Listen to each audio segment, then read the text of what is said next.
Anaparthi division ఆత్మా committee చైర్మన్గా ఎలుగుబంటి సత్యబాబు ప్రమాణ స్వీకార బాధ్యతలు చేపట్టిన నూతన పాలక వర్గం ముఖ్య అతిథిగా పాల్గొన్న అనపర్తి ఎమ్మెల్యే రామకృష్ణారెడ్డి. తూర్పు గోదావరి జిల్లా అనపర్తి నియోజకవర్గం అనపర్తి డివిజనల్ వ్యవసాయ శాఖ ఆత్మా కమిటీ చైర్మన్గా రంగంపేట మండలానికి చెందిన ఎలుగుబంటి సత్యబాబు బాధ్యతలు చేపట్టారు. అనపర్తి ఎమ్మెల్యే నల్లమిల్లి రామకృష్ణారెడ్డి అధ్యక్షతన 24 మంది సభ్యులు ప్రమాణ స్వీకారం నిర్వహించారు.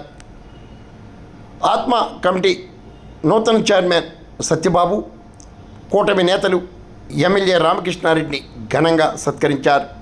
Godavari project vice chairman Sudhakar Reddy, Kakinada ATMA committee chairman Ravada Nageswararao, R Nagu, కూటమి నేతలు పాల్గొన్నారు. కోలాహలంగా వేడుకగా అనపర్తి డివిజన్ ఆత్మా కమిటీ ప్రమాణ స్వీకార వేడుకలు జరిగాయి. మరి మీరు చూడండి. ఇందు మూలముగా అనపర్తి బ్లాక్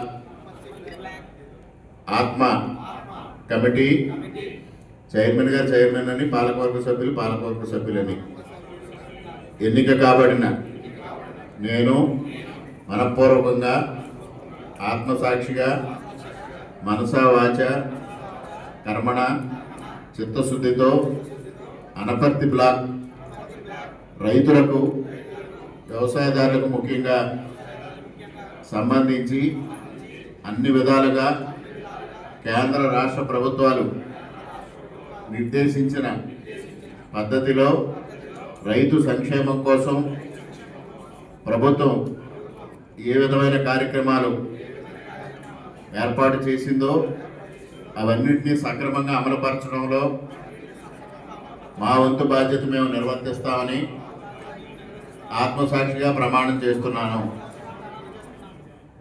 థ్యాంక్ యూ. అందరికీ నమస్కారం. ఈరోజు agriculture technology mission Anaparthi block ఏదైతే అనపర్తి, బెకోలు, రంగంపేట 3 మండలాలకు సంబంధించిన ఆత్మా కమిటీ పాలకవర్గం ప్రమాణ స్వీకారం చేయడం జరిగింది. ఇవాళ కేంద్ర రాష్ట్ర ప్రభుత్వాలు పెద్ద ఎత్తున వ్యవసాయ రంగాన్ని అభివృద్ధి చేయాలి, రైతులకు మేలు చేయాలని సంకల్పించి ముందుకెళ్తున్న నేపథ్యంలో ఈ ఆత్మా కమిటీ చాలా కీలకమైంది.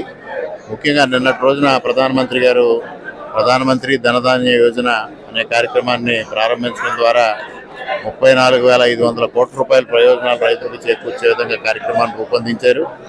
ముఖ్యంగా ఏదైతే పప్పు ధాన్యాలను కూడా పెద్ద ఎత్తున ప్రోత్సహించాలి, తద్వారా రైతాంగానికి మేలు జరగాలని కేంద్ర ప్రభుత్వం ఆలోచన చేస్తూ ఉంది. అదేవిధంగా ఎరువులు, పురుగు మందులు వాడకం తగ్గించడం ద్వారా ప్రజల ఆరోగ్యాన్ని పరిరక్షించాలి, రైతాంగానికి ఉత్పత్తి వ్యయాన్ని తగ్గించాలనే దిశలో కూడా రాష్ట్ర ప్రభుత్వం ఆలోచన చేస్తూ ఉంది. దీనిపైన ఈరోజు ఆత్మా కమిటీ సభ్యులుగా ఎవరైతే ప్రమాణ స్వీకారం చేశారో, చైర్మన్గా ప్రమాణ స్వీకారం చేశారో వారందరూ గురుతరమైన బాధ్యత తీసుకొని రైతుల్లో అవగాహన కలిగించడం కోసం ప్రచార కార్యక్రమాన్ని కూడా అవగాహన కార్యక్రమాన్ని నిర్వహించాల్సిందిగా సవినయంగా విజ్ఞప్తి చేసుకుంటూ రైతాంగాన్ని కూడా ఎరువుల వాడకాన్ని తగ్గించి తద్వారా ఉత్పత్తి వ్యయాన్ని తగ్గించాలనేది ఈ సందర్భంగా కోరుతా ఉన్నాం.